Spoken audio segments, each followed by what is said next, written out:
In today's class, we are going to learn about your integration of data mining system with a database or data warehouse system. And the other one is major issues in your data mining. In previous classes, we have seen what is data mining, what are the functionalities, what are the types of data, your data mining task primitives. These are all we have already seen. Now, coming to your integration of data mining system with a database or data warehouse. In this, first we have to know what do you mean by integration. What do you mean by integration? As a word, integration is what is about your combining or grouping or associating. So what are we doing here? We are integrating two things. What are those two things we are integrating? One is your data warehouse or your database. This we are integrating together so that what will happen? It will establish a communication with your mining system. So what are we doing here? We are integrating your data mining, that is we are communicating with data warehouse or database to get some result out of your data mining system. So your data mining, what will it do? It will extract the data from your database or your data warehouse. I'll get either the information from what? Database or the data warehouse. Now, if I don't have any integration, so what will happen? When I don't have any integration, I don't have any communication with the database or the data warehouse. If I have communication only, I can integrate my what? My database or my data warehouse with the data mining system. So to integrate this, I have got four schemas which are displayed on your screen now. See, what all are there? You have no coupling, loose coupling, semi-tight coupling and tight coupling. These are the four integrated schemas which are used to integrate my data warehouse and database.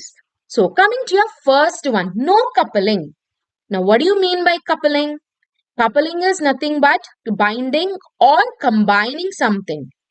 Here, the word itself is telling us no. No is what? I don't have any binding or combining. So, there is no communication between your data mining and your data warehouse. In no coupling, what is happening? There is no communication between your data mining system and data warehouse. Here, data mining system will not use any of the functions of your data warehouse. It doesn't even use a single function related to your data warehouse. In this, it will communicate with other storage methods. In no coupling, what does your data mining system does? It will communicate with different or other storage systems. Now, what are these other storage methods or storage systems? I can take the best example as of your file system. I told it doesn't take what? A data warehouse or the database system. It does not communicate. Now, what are the other systems I have? I can have file system as the other system. So, it extracts the information from the file system. That is about your no coupling. Now, what about your loose coupling? Loose coupling is what? It will take only some functions. It takes only the information only 15% or 20% when I talk about 100% of your system. When I have 100% information, it takes only to a some extent, a some limit that might be a 15% or a 20% of information. It is better than your loose coupling. Why am I telling, it is better than your no coupling. Why am I telling it is better than your no coupling? Because your loose coupling is taking at least a 15 or 20% of functions which it requires from the data warehouse or the database. It is useful only for what? Small types of data sets. When I have small data sets, then only I can use the loose coupling. Then, coming to your semi-tight coupling. As the word itself is telling us, semi is nothing but it might be half or more than half. So when I have 100% data, it takes either a 50% data or a 60% data. That is 60% function or 50% functions from your data warehouse or the database. It is connected to the database only to some extent. That is, here the semi is some extent is nothing but what? Your 50% or your 60% of data. Here it uses some of your data mining primitives. What do you mean by data mining primitives? In the last class, we have seen those are your knowledge minded or your visualizations or your background informations. These are your data mining primitives. So it uses some of the data mining primitives can also be implemented on your database. This is about your semi-tight coupling. Your last type is your tight coupling. The tight coupling is what? Here it uses the data mining system, communicates with the entire data warehouse or the database system. It is most efficient among all the other integration schemas. Those are your no coupling, loose coupling, and your semi-tight coupling. It is completely integrated with what? Your database or your data warehouse. We can fetch the data, we can manipulate the data, we can store the data in your tight coupling. What we can do? We can store the data, we can extract the data, we can manipulate the data.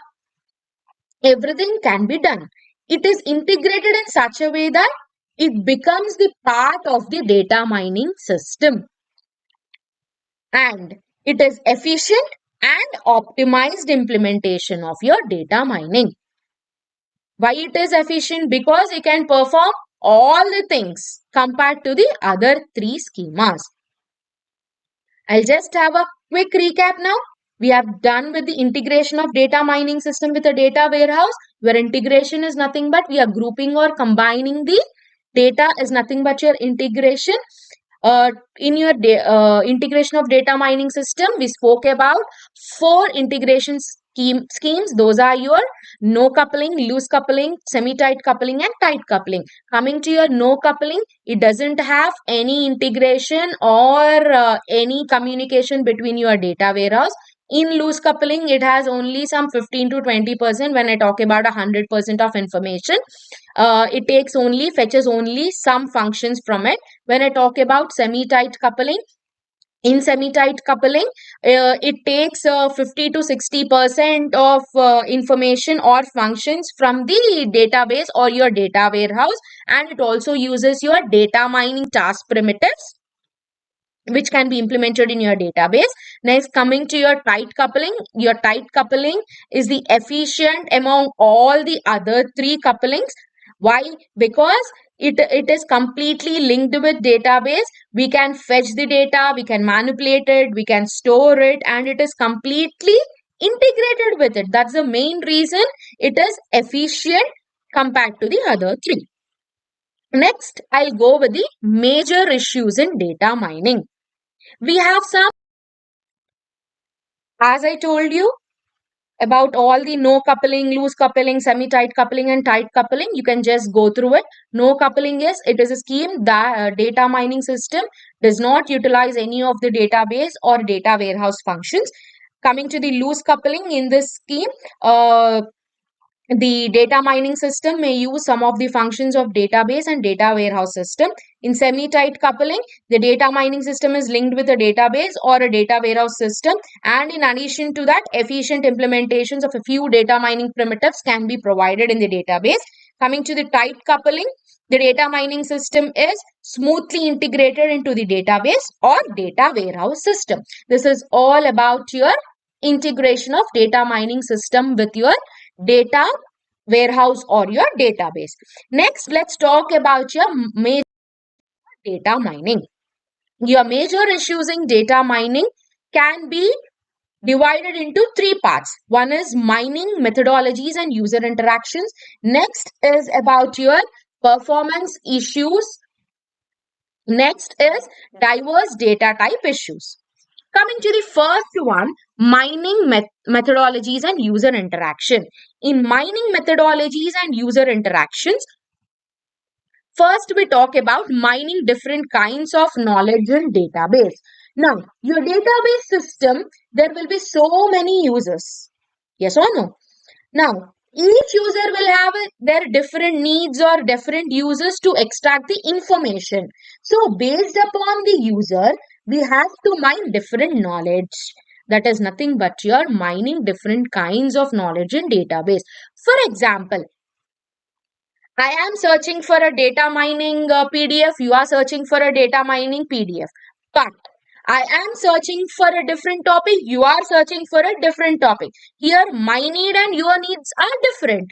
So, based upon the user needs, it has to mine the different knowledges and it has to give me the information. That is about your mining different kinds of knowledge in databases. Next is about your interactive mining of knowledge at multiple levels of abstraction. Now, you want to get, I'll give you a basic example here. I have a database of students. From that, I want to get roll numbers of students of IT whose name is starting with V. What are the two constraints I have? One is I want to get the roll number of students of IT from the entire student database and their name should start with what? Letter V. Now, the other thing is I want to select only 10 members out of those two criterias.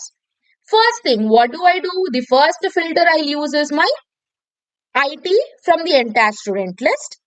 For example, from that student list, I have got 30 records of IT department. Next, the second filter I'll be using what? What did I tell you the second one? I want the name starting with only V letter. So, the second filter would be V.